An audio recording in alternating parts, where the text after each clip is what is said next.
जय जगन्नाथ फ्रेंड्स। आज आम ओडिशा जिकेर पूर्वर आसीथिबा किछि क्वेश्चन आंसर डिस्कस करिबा। तेणु वीडियो को स्किप न करी कंप्लीटली देखंतु कारण यह समस्त कॉम्पिटिटिव एग्जाम पई हेल्पफुल रहिबो। एवं चैनल को जो माने नुआ करिके विजिट करिसंती चैनल को सब्सक्राइब करि दियंतु एवं एहार पीडीएफ पाइबा पई डिस्क्रिप्शन बॉक्स रे टेलीग्राम चैनल रो लिंक अछि। से लिंक उपरे क्लिक करिके जॉइन हो जातु से आपण यार पीडीएफ पाइपर। तेबे चलतु आ डेरी न करी आज क्लास टी स्टार्ट करिबा। आज प्रथम प्रश्न, ओडिशार प्रथम चलचित्र सीता विवाह केबे मुक्ति लाभ करितिला?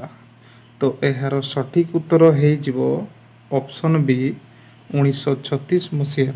1936 मसीह ओडिशार प्रथम चलचित्र सीता विवाह मुक्ति लाभ करितिला।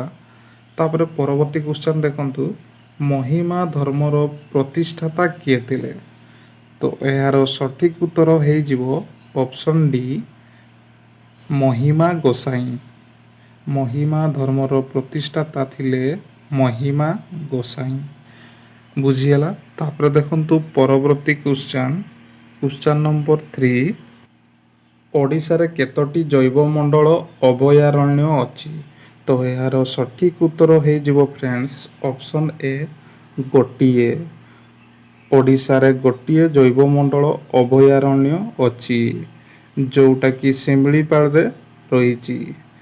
तापर क्वेश्चन नंबर 5 देला सिमलीपाल जातीय उद्यान केउठारे अछि? तो यार सठिक उत्तर हो फ्रेंड्स ऑप्शन ए मयूरभंज। तापर जीवा चलंतु परवर्ती क्वेश्चन को देखंतु। क्वेश्चन नंबर 6, ओडिशा रे केउठारे भितरकनिका जातीय उद्यान देखा जाए? तेबे यार सठिक उत्तर हो ऑप्शन ए केन्द्रापड़ा। ओडिशार केन्द्रापड़ा ठारे भितरकनिका जातीय उद्यान देखा जाए। तापर देखंतु परवर्ती क्वेश्चन, निम्नोक्त मध्यरु केउटी ओडिशार उपकूलवर्ती अंचलर अंतर्भुक्त नुहे? तेबे सठिक उत्तर हो friends option C Gajapati. Gajapati हेउची ओडिशार उपकूलवर्ती अंचलर अंतर्भुक्त नुहे। बुझीगला। तापर देखंतु परवर्ती क्वेश्चन, क्वेश्चन नंबर 8, 2011 जनगणना अनुजाई ओडिशा रे जनसंख्या वृद्धि हार केते थिला? तो फ्रेंड्स ये पचारिला 2011 जनगणना अनुजाई ओडिशा रो जनसंख्या वृद्धि हार केते थिला? तो यार सठिक उत्तर हो फ्रेंड्स ऑप्शन सी 14.5%। तापर देखंतु परवर्ती क्वेश्चन, क्वेश्चन नंबर 9, भजन सम्राट बोली काहाकू कुहा जाए? तेबे यार सठिक उत्तर हो ऑप्शन सी भिकारी बल। भजन सम्राट बोली भिकारी बल को कुहा जाए। तापर देखंतु परवर्ती क्वेश्चन, तितिली बात्या ओडिशा को केबे आसीतिला? यह पीओ एग्जाम रे पचारिथिला। तो यार सठिक उत्तर हो फ्रेंड्स 2018 मसीह रे तितिली बात्या ओडिशा को आसीतिला। तापर देखंतु परवर्ती क्वेश्चन, ओडिशार केउ ह्रद को अशोखरा कृति ह्रद कुहा जाए? तेबे यार सठिक उत्तर हो फ्रेंड्स ऑप्शन सी अंशुपा। ओडिशार अंशुपा ह्रद को अशोखरा कृति ह्रद कुहा जाए। आउ ओडिशार मधुर जल ह्रद काहाकू कुहा जाए फ्रेंड्स? जदि जानिचंती कमेंट सेक्शन रे कमेंट करंतु। तापर देखंतु परवर्ती क्वेश्चन, ओडिशा रे उत्कल ब्रह्म समाज किए प्रतिष्ठा करितिले? तो यार सठिक उत्तर हो friends option A Harnath Bhattacharya. Odisha रे उत्कल ब्रह्म समाज हरनाथ भट्टाचार्य प्रतिष्ठा करितिले। तापर देखंतु परवर्ती क्वेश्चन, ओडिशार सबुठारु सान जिल्लार नाम कौन? तो यार सठिक उत्तर हो फ्रेंड्स ऑप्शन बी जगतसिंहपुर। ଓଡ଼ିଶାର ସବୁଠାରୁ ସାନ ଜିଲ୍ଲାର ନାମ ହେଉଛି ଜଗତସିଂହପୁର। ତ ଓଡ଼ିଶାର ସବୁଠାରୁ ବଡ଼ ଜିଲ୍ଲାର ନାମ କ'ଣ?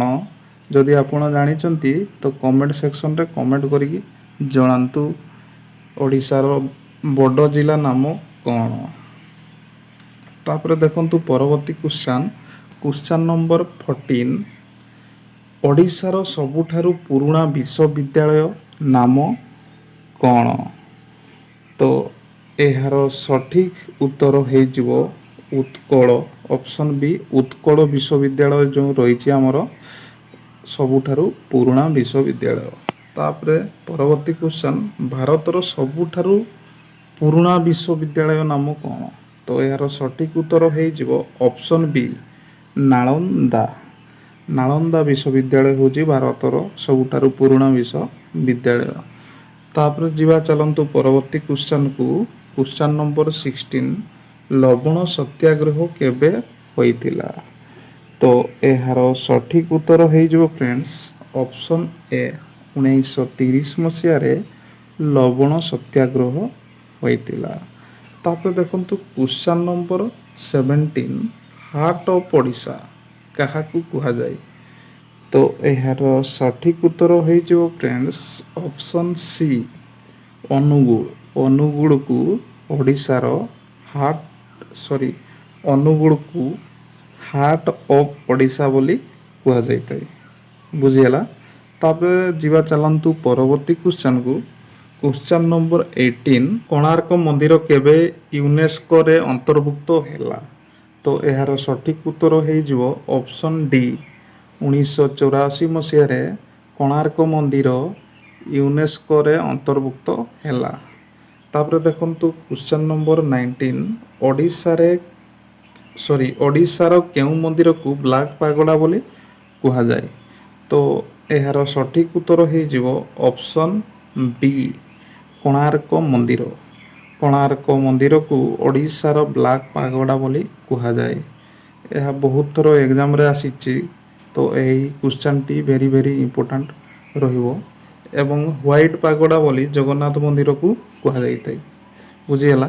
ତାପରେ ଦେଖନ୍ତୁ ପରବର୍ତ୍ତୀ କ୍ୱେଶ୍ଚନ୍, ଏଇଟା ଆପଣମାନଙ୍କ ପାଇଁ। ମହାଭାରତକୁ ସଂସ୍କୃତରୁ ଓଡ଼ିଆରେ କିଏ ଅନୁବାଦ କରିଥିଲେ? ଏଇ ଯେଉଁ ମହାଭାରତକୁ ସଂସ୍କୃତରୁ ଓଡ଼ିଆରେ କିଏ ଅନୁବାଦ କରିଥିଲେ? ତ ଏହାର ସଠିକ୍ ଉତ୍ତର କ'ଣ ହେବ ଆପଣ କମେଣ୍ଟ ସେକ୍ସନରେ କମେଣ୍ଟ କରିକି ଜଣାଇବେ।